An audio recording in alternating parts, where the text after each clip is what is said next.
دعاء الافتتاح. اللهم صل على محمد وآل محمد. بسم الله الرحمن الرحيم. اللهم إني أفتتح الثناء بحمدك، وأنت مسدد للصواب بمنك، وأيقنت أنك أنت أرحم الراحمين في موضع العفو والرحمة، وأشد المعاقبين في موضع النكال والنقمة، وأعظم المتجبرين في موضع الكبرياء والعظمة.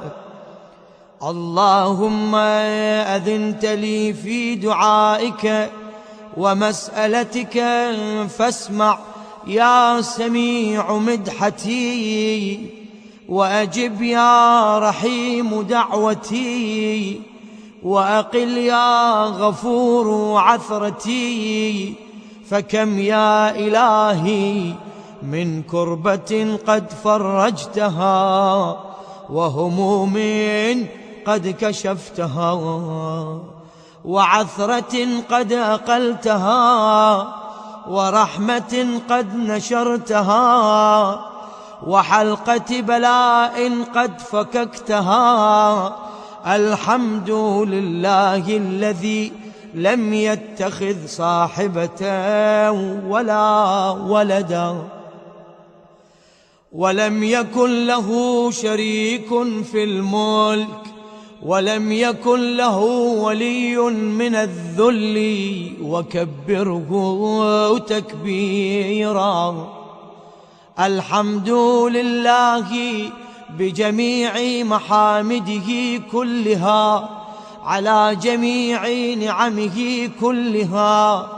الحمد لله الذي لا مضاد له في ملكه، ولا منازع له في أمره. الحمد لله الذي لا شريك له في خلقه، ولا شبيه له في عظمته. الحمد لله الفاشي في الخلق أمره وحمده، الظاهر بالكرم مجده، الباسط بالجود يده، الذي لا تنقص خزائنه ولا تزيده كثرة العطاء إلا جودا وكرما. إنه هو العزيز الوهاب.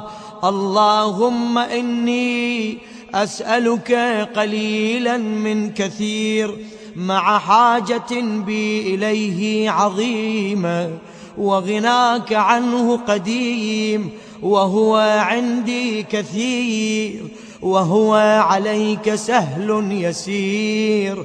اللهم إن عفوك عن ذنبي، وتجاوزك عن خطيئتي، وصفحك عن ظلمي، وسترك على قبيح عملي، وحلمك عن كثير جرمي، عندما كان من خطئي وعمدي أطمعني في أن أسألك ما لا أستوجبه منك، الذي رزقتني من رحمتك، وأريتني من قدرتك، وعرفتني من إجابتك، فصرت أدعوك آمنا، وأسألك مستأنسا، لا خائفا ولا وجلا، مدلا عليك فيما قصدت فيه إليك.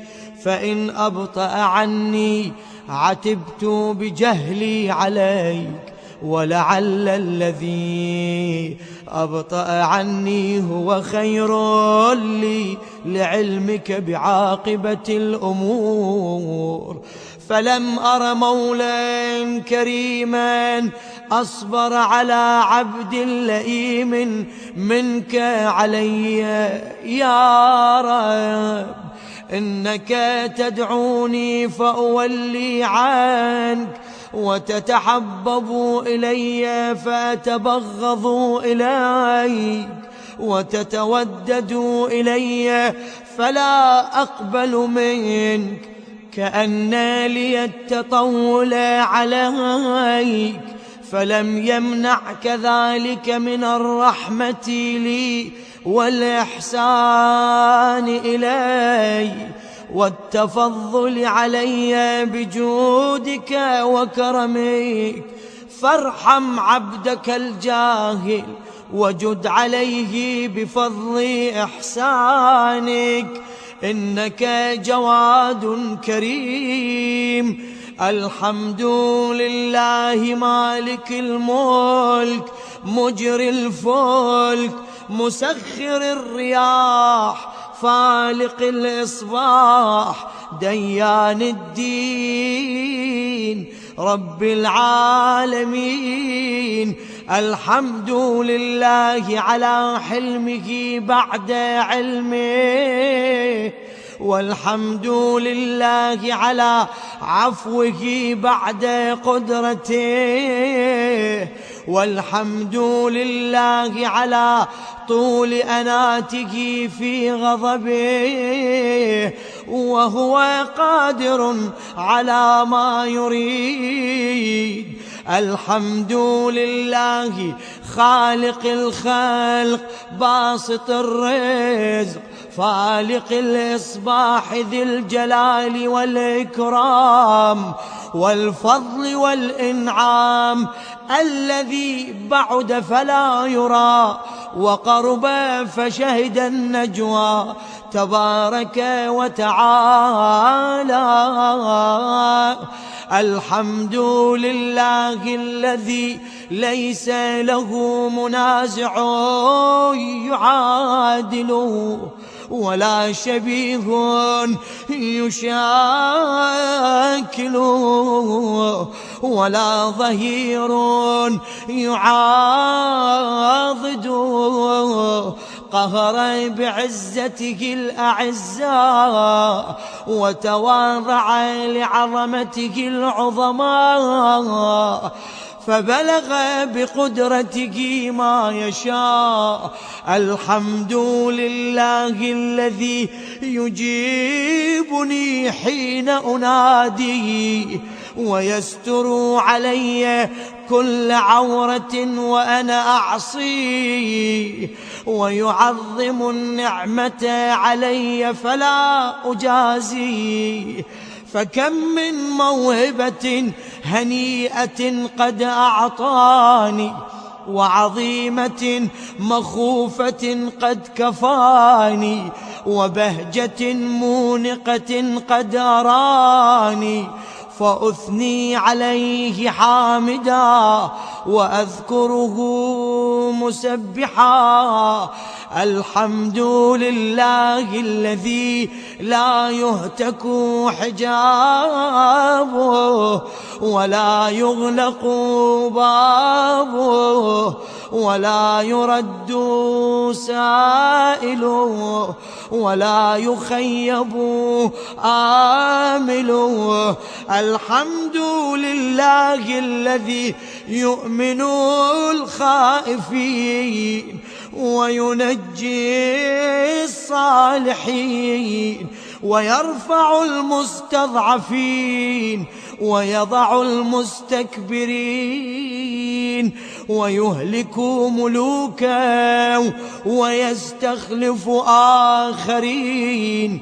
والحمد لله قاصم الجبارين مبير الظالمين مدرك الهاربين نكال الظالمين صريخ المستصرخين موضع حاجات الطالبين معتمد المؤمنين.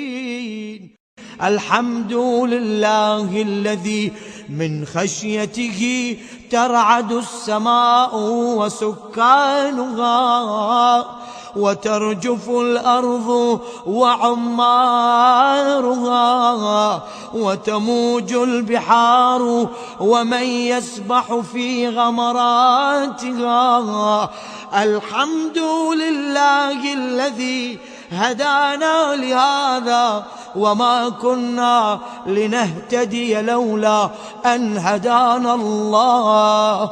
الحمد لله الذي يخلق ولم يخلق، ويرزق ولا يرزق، ويطعم ولا يطعم، ويميت الأحياء ويحيي الموتى وهو حي لا يموت، بيده الخير وهو على كل شيء قدير. اللهم صل على محمد عبدك ورسولك وأمينك وصفيك وحبيبك وخيرتك من خلقك، وحافظ سرك ومبلغ رسالاتك، أفضل وأحسن وأجمل وأكمل وأزكى وأنمى وأطيب وأطهر وأسنى وأكثر ما صليت وباركت وترحمت وتحننت وسلمت على أحد من عبادك وأنبيائك ورسلك وصفوتك وأهل الكرامة عليك من خلقك. اللهم وصل على علي أمير المؤمنين ووصي رسول رب العالمين، عبدك ووليك وأخي رسولك وحجتك على خلقك وآيتك الكبرى والنبأ العظيم. وصل على الصديقة الطاهرة فاطمة سيدة نساء العالمين. وصل على سبطي الرحمة وإمامي الهدى الحسن والحسين سيدي شباب أهل الجنة. وصل على أئمة المسلمين علي بن الحسين ومحمد بن علي وجعفر بن محمد وموسى بن جعفر وعلي بن موسى ومحمد بن علي وعلي بن محمد والحسن بن علي والخلف الهادي المهدي. حججك على عبادك وأمنائك في بلادك صلاة كثيرة دائمة. اللهم وصل على ولي أمرك القائم المؤمل والعدل المنتظر وحفه بملائكتك المقربين وأيده بروح القدس يا رب العالمين.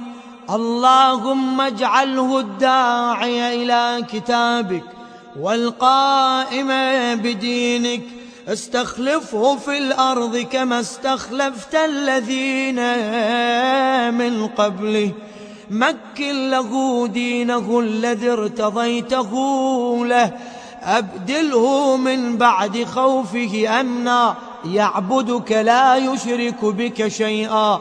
اللهم أعزه وأعزز به، وانصره وانتصر به، وانصره نصرا عزيزا، وافتح له فتحا يسيرا، واجعل له من لدنك سلطانا نصيرا. اللهم أظهر به دينك وسنة نبيك حتى لا يستخفي بشيء من الحق مخافة أحد من الخلق. اللهم إنا نرغب إليك في دولة كريمة تعز بها الإسلام وأهله، وتذل بها النفاق وأهله، وتجعلنا فيها من الدعاة إلى طاعتك والقادة إلى سبيلك، وترزقنا بها كرامة الدنيا والآخرة. اللهم ما عرفتنا من الحق فحملناه، وما قصرنا عنه فبلغناه.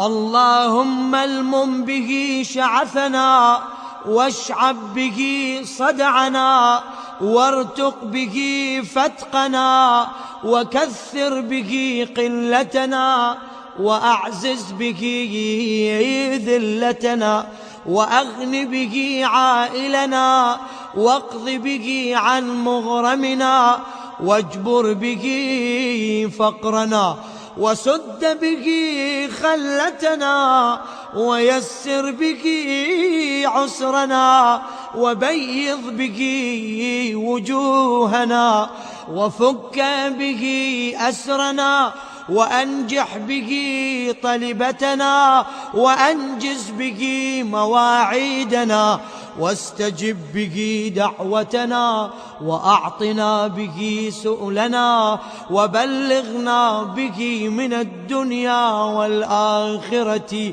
آمالنا، وأعطنا به فوق رغبتنا يا خير المسؤولين وأوسع المعطين. اشفي به صدورنا، وأذهب به غيظ قلوبنا، واهدنا به لما اختلف فيه من الحق بإذنك، إنك تهدي من تشاء إلى صراط مستقيم. وانصرنا به على عدوك وعدونا إله الحق آمين. اللهم إنا نشكو إليك فقد نبينا صلواتك عليه وآله، وغيبة ولينا، وكثرة عدونا، وقلة عددنا، وشدة الفتن بنا، وتظاهر الزمان علينا. فصل على محمد وآله، وأعنا على ذلك بفتح منك تعجله، وبضر تكشفه، ونصر تعزه، وسلطان حق تظهره، ورحمة منك تجللناها، وعافية منك تلبسناها، برحمتك يا أرحم الراحمين. بسم الله الرحمن الرحيم. الحمد لله الذي لا يبلغ مدحته القائلون، ولا يحصي نعماءه العادون، ولا يؤدي حقه المجتهدون، الذي لا يدركه بعد الحمم ولا يناله غوص الفطن. ثم الصلاة والسلام على أشرف الأنبياء والمرسلين، حبيب قلوبنا وطبيب نفوسنا وشفيع ذنوبنا، سيدنا ومولانا أبي القاسم محمد. اللهم صل على محمد وآل محمد وعجل فرجهم، وأهل بيته الطيبين الطاهرين المعصومين المظلومين، لا سيما بقية الله في الأرضين، صاحب العصر والزمان، خليفة الرحمن إمام الإنس والجان، ولعن الله أعداهم أجمعين إلى يوم الدين. أما بعد، فقد قال الله وقوله الحق. بسم الله الرحمن الرحيم. شهر رمضان الذي أنزل فيه القرآن هدى للناس وبينات من الهدى والفرقان. صدق الله العلي العظيم. اللهم صل على محمد وآل محمد وعجل فرجهم. The life and lessons of Nabi Sulayman alayhi salam has been our ongoing topic. Tonight is lecture number 7. And just like that, we're about halfway through our series now, and last night we talked about the kingdom of Nabi Sulayman. We talked about why he was granted this kingdom. We talked about some of the different creations of God that he ruled over, and why, the idea that he had portrayed himself, Nabi Sulayman, over the course of his life, right? Not just in the beginning. And I'll give you a few more examples tonight of the fact that he was programmed, had trained himself, had this heart ready to not attach himself to anything but God. So God had no hesitation in giving to him whatever he could give him. Remember, Allah subhanahu wa ta'ala, in one of the verses I had discussed with you last night, told him flat out, look, I've given your father Dawood, so be thankful, right? But the reason why God gave it to him was because he was worthy of that. Now, we continue to talk about a little bit of the kingdom today, where now, he is the king of the area. This is now in Jerusalem, today's present-day Palestine, in surrounding areas, which include a little bit of Syria, which include all that, Jordan perhaps, all that was one encompassing area, known as the Levant, Levant, an area that encompassed a little bit of the Middle Eastern and some Northern African areas.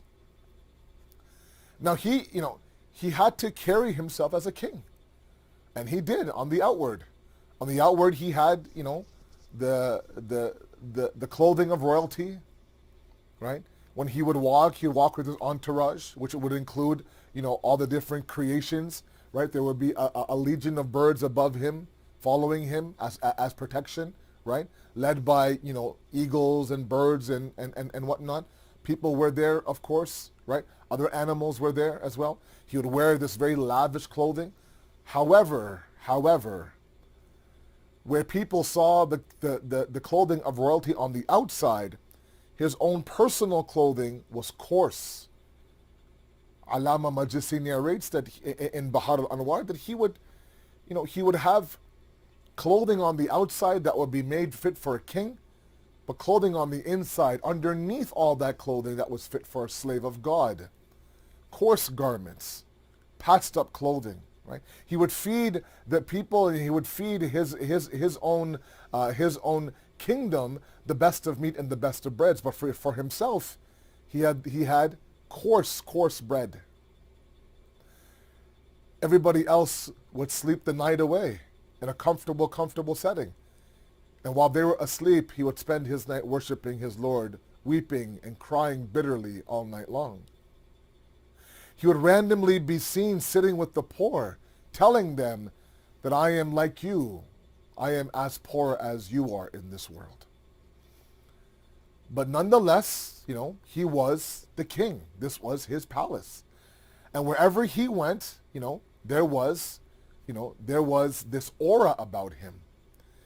And a beautiful story, that Allama Majlisi narrates, again, for obvious reasons that I'll get to in a moment, where, a farmer now is doing work in his field and he sees the entourage of Prophet Sulayman walking past him.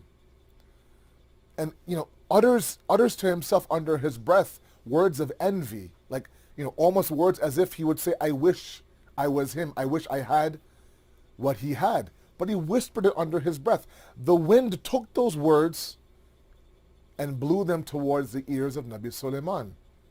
And he heard them, and he stopped everybody. He approached the farmer, and he said that I'm approaching you, and these are beautiful words, I tell you, beautiful words. He says, I'm approaching you because I heard what you said. He said, be careful. Don't ask for something that you don't have the capacity to take. Don't ask for something that you don't have the capacity to take. That's the first sentence he said. A lot of times we ask Allah, we pray to Allah, doesn't come true. Right? Years go by. I've been begging to get married, begging to have a child, begging to go to Hajj, begging for this job, this company, this specific company, not happening, to the point where we start to lose confidence in God. Maybe, just maybe at that moment, God says, if I give it to you, you won't be able to handle it. Meaning what? That if I give it to you, maybe that's going to be your downfall. I've seen people, I'm sure you guys have 1,000 stories, where a little bit of a change in fortune in this world, and they begin to deviate off the path. You don't see them as much in the center. All of a sudden now, their priorities change. Their akhlaq changes. Their behavior changes, right? They're no longer, they become obnoxious almost to be around. So first thing he says to the farmer is, look, don't ask for this. If you can't handle it. Number two, he says, a statement, a sentence uttered in the praise of God with the utmost sincerity is worth more than all of this palace of mine combined. Because this palace is a perishing palace. The statement that you would make with sincerity is eternal. Don't be lured by this. I have this for a reason. I'm paraphrasing now. I have this for a reason. Given to anybody else, it could corrupt them. It doesn't corrupt me. But don't underestimate the power that you have. It's almost as if he's saying to the farmer, you have all the tools to be eternal. Well, these things are all worldly, and anything attached to the world, to the dunya, is bound to perish, right? Anything on a sinking ship will ultimately sink. Kullu man alayha fan, Surah Rahman says. Everything in here will perish. Right? So, there were people who look at him with envy and wonder, what is it that, that he has that I don't have. But whenever he could, he would remind them, and in the process remind himself, this is nothing. The actual value, actual richness belongs to God. And it just reminds me of a beautiful hadith by Imam Ali alayhi salatu wasalam, where he says, if you're going to sell your soul out in this world, sell it for a price that's more expensive than heaven. Because that's what you're giving up. Telling us that the value that you have in the eyes of God is the value of eternal bliss and serenity.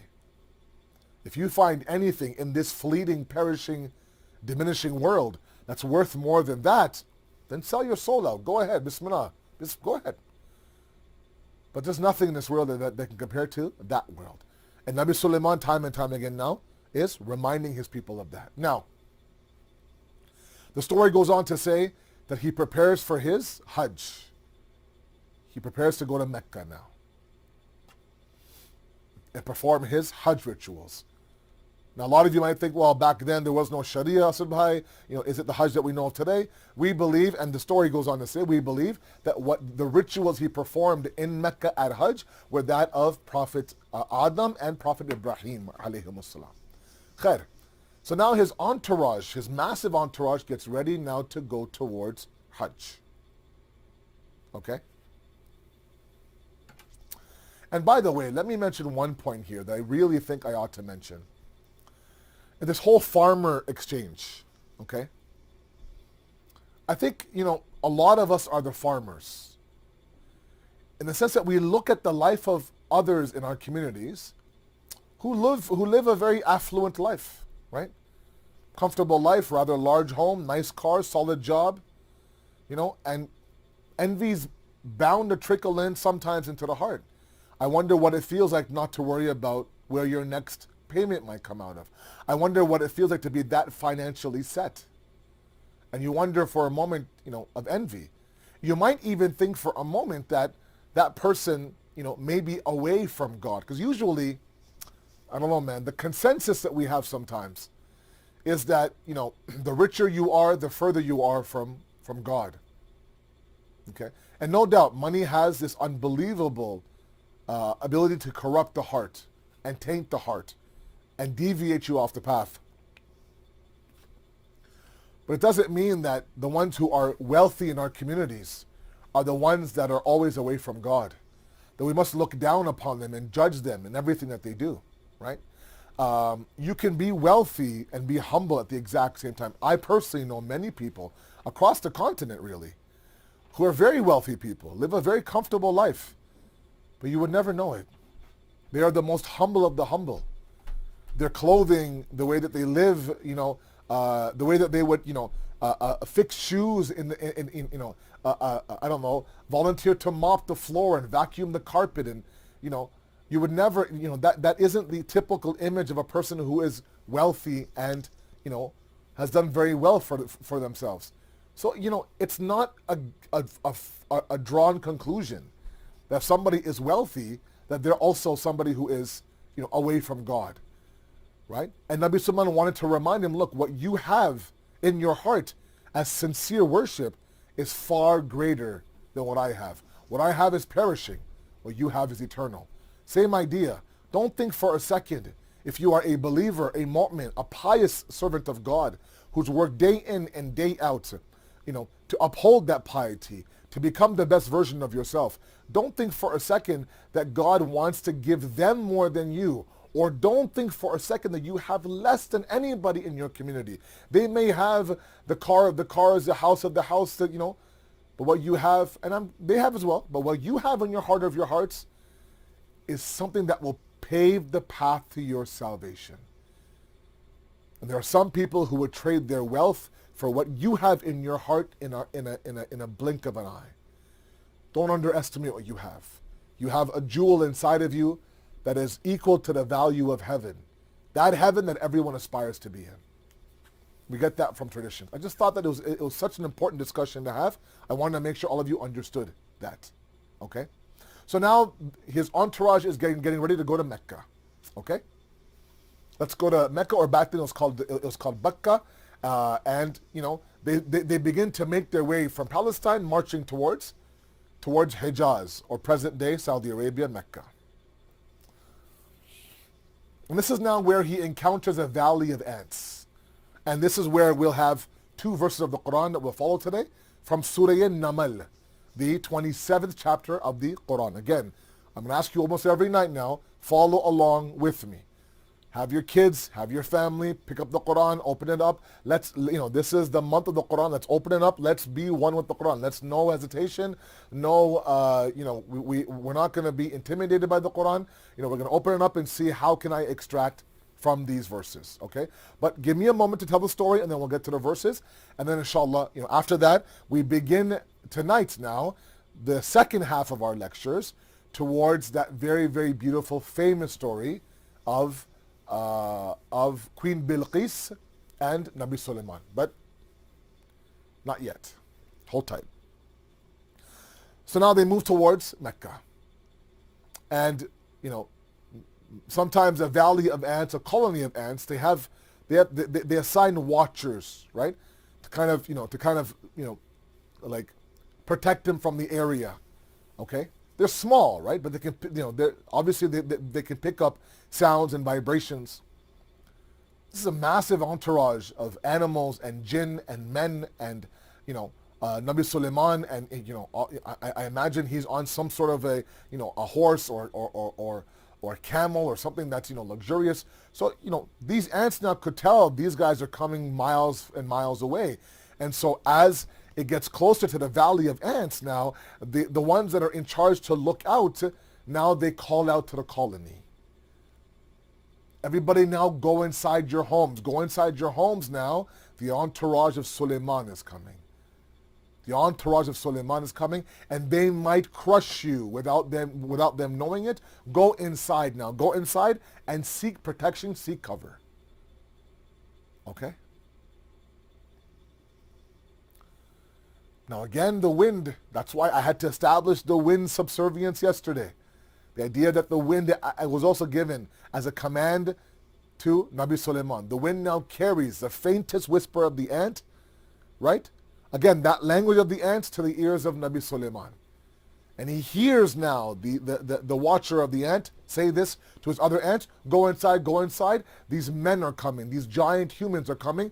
They're bound to stomp you without them knowing it. So take cover, protect yourself. Nabi Sulayman stops, approaches the valley of the ants, speaks to the queen ant now, right? In his hand now. Speaks to her. Says, you know that I'm a prophet of God. I would never harm Any one of you. She said, yes, I know that. You're a prophet of God. You would never harm any of us. So why this rush to go inside, protect yourself, when you know that not only will I ensure yourself, I'll make sure that nobody in my entourage also brings you any harm. And she says something that moved Nabi Sulayman, moved him to pray to God. A very famous dua that we have in the Quran that many people include in their qunut, in their salat. She says that I didn't want them to be distracted by your entourage. Look, it's a spectacle, right? When you see royalty coming your way, the clothing and the formation of the birds, and I imagine some sort of music is being played, some instruments are being played, right? There's many people, many creations, right? They're moving in a single form, a unified form, sort of pattern, right? You can't help but stop and stare. And the queen ant tells him, I was afraid that if my ants saw you and your entourage, they would be so blown away by you, so in awe of your entourage, they would forget about the remembrance of God. They would allow the passing of the remembrance of God to pass by and not give it any importance. So out of the excuse that they might hurt you, go seek cover. Once they're inside their respective places and homes, then of course they'll worship God the way they want to worship God. That moved Nabi Sulayman. This was an ant, guys, an ant saying this to him. And he couldn't believe, just the sheer vastness of the dominion and the government of Allah subhanahu wa ta'ala. And that's when he, raises his hands and begins now to ask for his dua. That dua being that, inshallah, we'll read it verbatim in a moment. But that dua, like I said, being a very famous Quranic dua that a lot of the ulama, a lot of the imam and jamaats in our jama'ah prayer include in their qunuts. Okay? But look at the sha'ur. Remember, guys, I talked about the idea of being able now to talk, being able now to speak the language of the birds or the animals. Wasn't just this idea of, today's mating sounds or today's, different sounds that even today's experts know. No, there was a certain wisdom there. There was a certain connection there. Not only him understanding was a miracle, but the things that they would say to him were also only exclusively for Nabi Sulayman. That itself was a miracle as well. Have you ever heard of an ant having that much sha'ur and that much awareness in their own creation to ensure that not only they respect their creator, but the ones in their colony also respect their creator? I found that to be incredible. I mean, and for those moments now for Nabi Sulayman, now for his heart to again soften at the few words of an ant, shows the character of this amazing prophet. Now, let's come to the Quran, okay? And then we will, after that, resume the story of his time in Mecca. Come to the Quran. We are right now, like I said, in Surah An-Naml, the 27th chapter of the Quran, verses 18 and 19, okay? These are those verses that reflect what I just spoke about from the story, okay?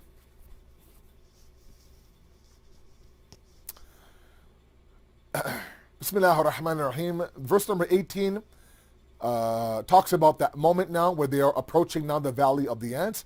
Hatta idha ataw ala wadi namal. Okay?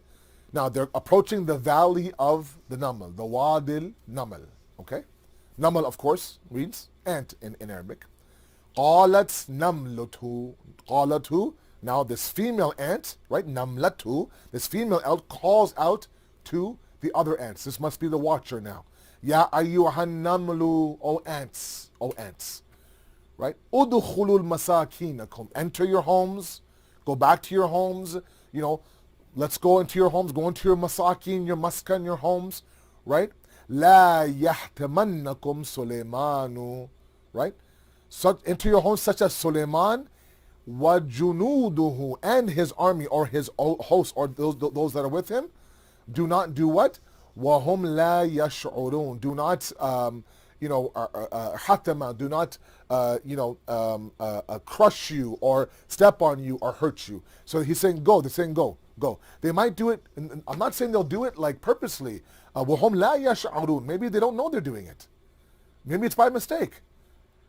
Sometimes we do that, right? We're walking on the path and we're not, we're kind of oblivious to what's in front of us. Sometimes we might end up stepping on things or in things that we don't want to, or we try to avoid. Right? So she calls out, Ya ayyuhan namal, oh ants, now, udkhulu, go inside your homes now. Right? Protect yourself. The verse right after comes what? Comes after the queen ant and Prophet Sulayman have that beautiful conversation. And then now, the Quran captures this dua, right? This moment now where he hears the beautiful explanation by the ant and he begins to smile, right? فَتَبَسَّمَ ضَاحِكًا مِنْ قَوْلِهَا. He begins to smile now. Tabassum, that, tabassum in Urdu at least means, to smile, right? Dhahika is to laugh, to have this outwardly happy sort of feeling, right? Min qawliha, for what she said, he smiled. I mean, it warmed his heart, guys. It softened his heart so much. And then he begins his dua. وَقَالَ رَبِّي أَوْزِعْنِي أَنْ أَشْكُرَ نِعْمَتَكَ الَّتِي أَنْعَمْتَ. Oh Allah, grant me that I should be grateful to you. An ashkura, I should be grateful for you. To you for what? Ni'matika allati an'amta. For all the blessings that you gave, not only alayya wa ala walidayya, me and my parents. Wa ana amala salihan tardah. And give me that tawfiq to do those righteous deeds that you are radhi with, that you actually enjoy, that you will actually accept. وَأَدْخِلْنِي بِرَحْمَتِكَ فِي عِبَادِكَ الصَّالِحِينَ. And through, and let me, let your mercy encompass me. Let me enter your mercy and place me amongst the good doers. Place me amongst those servants of yours that are salih. Meaning he's saying that, like this was a moment now where you had allowed this interaction, right, with this ant. I mean, we look at ants, we think to themselves, they're just ants. Sometimes they're annoying. Sometimes they ruin my barbecue and my picnic. Sometimes they gather inside of my homes. And here an ant now, a single conversation strikes one of the most beautiful du'as we have in the Quran inside the heart of an infallible prophet. When now he says, allow me to have this experience again, where you allow me to enter fi ibadika salihin, your servants that are salih, that are righteous. He saw the ant as a righteous servant, and he said, you know what, this interaction was beautiful for me. I want this time and time again, right? Allow me, wa adkhilni bi rahmatika. Out of your mercy, I know that you can make this happen. So this one moment was beautiful. Again, another display to the softness of Nabi Sulayman now. The entourage, the clothing, all this kind of stuff doesn't get to his head or his heart, right? He is focused. And now they make their way towards Mecca, and they enter Mecca now. Okay? And then when they enter Mecca now, he says something beautiful to his entourage. Stops them at the outskirts of Mecca, about to enter the beautiful Kaaba now, and he turns around and he says something to them. And I want to read it, with your permission, verbatim from the book that I mentioned to all of you guys 2 nights ago. Okay? As they approached Mecca, he told his troops now. This is now narrated by Alama Majlisi in Bahar. And by the way, I have all the, if those of you who are a little bit, what do you say, man? Those people who are, source happy, tell me your source. I got your sources for you if you want, man. I have them all here. He says now, this is a land in which God will raise an Arab prophet. Talking in Mecca, on the outskirts, to his troops. He will be given victory over all his enemies. His enemies will be instilled with awe of him, up to a distance of 1 month's travel in every direction. 1 month here, 1 month here. All the enemies will be in awe of this Arab prophet. He will be just with his family and others alike. And he will not be perturbed by naysayers, those who deny him, reject him, throw feces at him, throw garbage at him. He won't be distracted by that at all. He will follow the path of Abraham. Glad tidings to all who live to meet him, believe in him, and stand by him. Meaning he's sending salam to the ones who are the ashab of Rasulullah, the ones who believe in him, and the ones who have seen him. Let those of you who are present tell those who are absent, for he will be the foremost of all the prophets, the seal of the messenger, and his name is recorded in all the scriptures of old. Okay, and this is a beautiful moment. That in Surah Ali Imran, Allah subhanahu wa ta'ala describes a mithaq, a covenant, a promise, a trust that he took from every single prophet.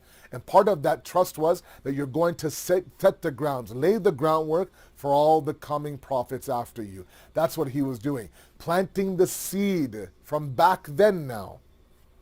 Okay? From back then now. Of the arrival of the Prophet of Allah into Mecca.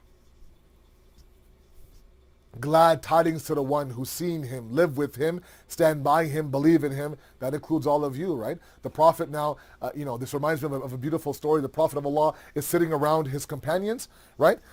And just out of the blue, he says, I wonder when I'll meet my brothers. And when the word ikhwa is used, it doesn't denote, a gender. A brother in the eyes of Allah, in the eyes of the Prophet of Allah, is someone who believes in him, right? He says, when will I meet my brothers? And the companion's like, are we not your brothers? He says, no. Antum ashabi, you're my companions. And who are your brothers? He says, my brothers, alladhina amanu bi wa lam yarawni. Oh, my brothers are those who believe in me. They believe in me having never seen me before. You've seen me, my miracles. It's easy to believe in me. Ask those people who have never laid their hands, never laid their eyes on me. They'll defend me. They'll believe me. They'll cry for me. They'll send salawat on me. All that based on the fact that they've never laid their eyes on me. Describing who all of you, sitting right there, right now, in front of the TV watching me. He's describing all of you. Beautiful, beautiful moment. I found that he took a moment now to let his people know that this is the land now where, the foremost of the prophets will reside and begin his mission. They complete their Hajj rituals and they make their way back now towards Levant or Palestine and that area. And then he calls out for one of his birds. He sees that in the formation of the birds, there's one bird missing. And through that missing, that space between the legion of the birds, the sun now is directly hitting him in the face. Usually, right, his bird called Hudhud is right there usually. What is referred to as a hoopy, and I'll describe those. And he looks, he sees Hudhud is gone. His bird is gone. Somebody's missing from his entourage. No idea where the bird is. Asking her, where is Hudhud? Where is Hudhud? And no one has any idea. And we find out where Hudhud is where. We'll find that out tomorrow night, inshallah. Oh, baby. I love doing that to you guys. Tomorrow night now, this is where we turn, and the season gets crazy after that. We turn towards that story, cliffhanger, towards that story now, which is, the most beautiful, one of the most beautiful